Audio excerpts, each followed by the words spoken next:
আজ দোল পূর্ণিমার special menu হিসেবে মা বানিয়েছে মালপোয়া। আজ তাই মালপোয়ার রেসিপি নিয়ে আমি চলে এসেছি। নমস্কার, আমি রাজশ্রী। আমার ইউটিউব চ্যানেলে তোমাদের সবাইকে স্বাগত জানাই।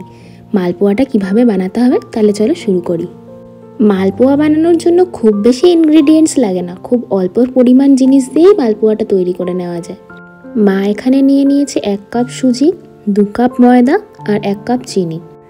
প্রথমে এই 1 কাপ সুজিটা 1 কাপ পরিমাণ দুধ দিয়ে ভিজিয়ে কিছুক্ষণ ঢেকে রেখে দিতে হবে। যতক্ষণ পর্যন্ত সুজিটা ফুলছে তাকে ফুলতে টাইম দিতে হবে।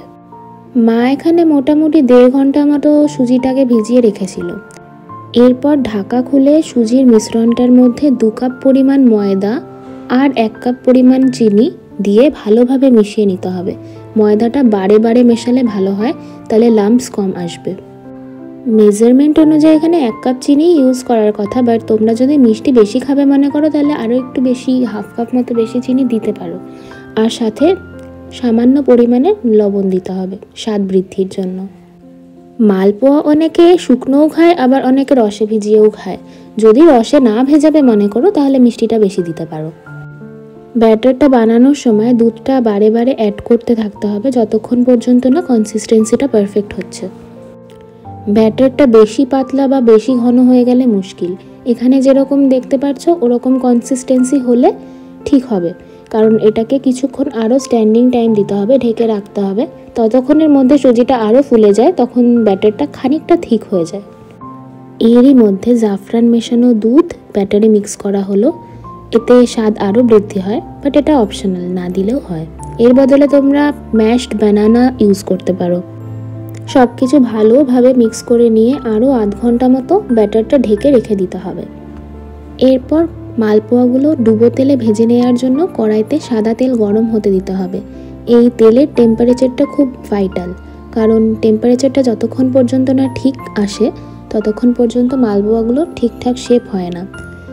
এই টেম্পারেচারটা ঠিক হয়েছে কিনা দেখে নেওয়ার জন্য সামান্য একটা মালপোয়ার ব্যাটারের ড্রপ তেলে ফেলে দেখে নিতে পারো।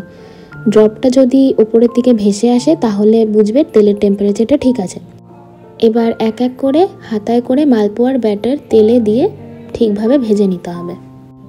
ব্যাটারটা কড়াইয়ের মাঝখানে ঢেলে দেওয়ার পর আস্তে আস্তে মালপোয়াটা ভেসে উঠবে এবং ভেসে ওঠার পর ফুলতে থাকবে।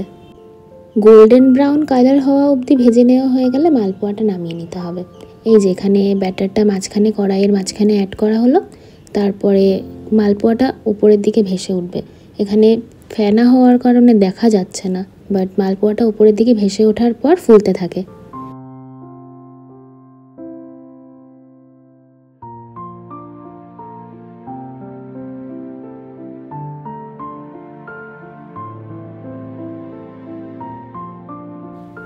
ভাজা হয়ে যাওয়ার পর তেল ছেঁকে মালপোয়াগুলো তুলে নিতে হবে।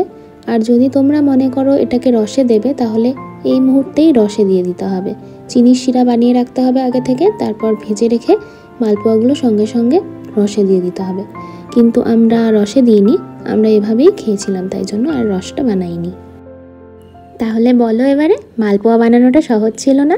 ট্রাই করবে তো বাড়িতে? আমি তো করব। মা আমাদের জন্য বানিয়েছে, এরপরে আমি মায়ের জন্য বানাবো। আজকের ভিডিওটা তোমাদের কেমন লাগলো বলো কিন্তু। ভালো লাগলে লাইক, কমেন্ট আর শেয়ার করতে ভুলো না। আর যদি এরকম আরও ভিডিও ফিউচারে দেখতে চাও তাহলে আমার চ্যানেলটাকে সাবস্ক্রাইব করে দিও। তোমাদের জন্য তো সাবস্ক্রিপশানটা ফ্রি, বাট আমার জন্য এটা খুব দামি। আজ তাহলে এটুকুই। এরপর তোমরা কি রেসিপি দেখতে চাও কমেন্টে জানিও, আমি সেই রেসিপিটা নিয়েই আবার চলে আসবো। ততদিন তোমরা সবাই ভালো থেকো, সুস্থ থেকো আর সুস্বাদু খাবার খেও। বাই।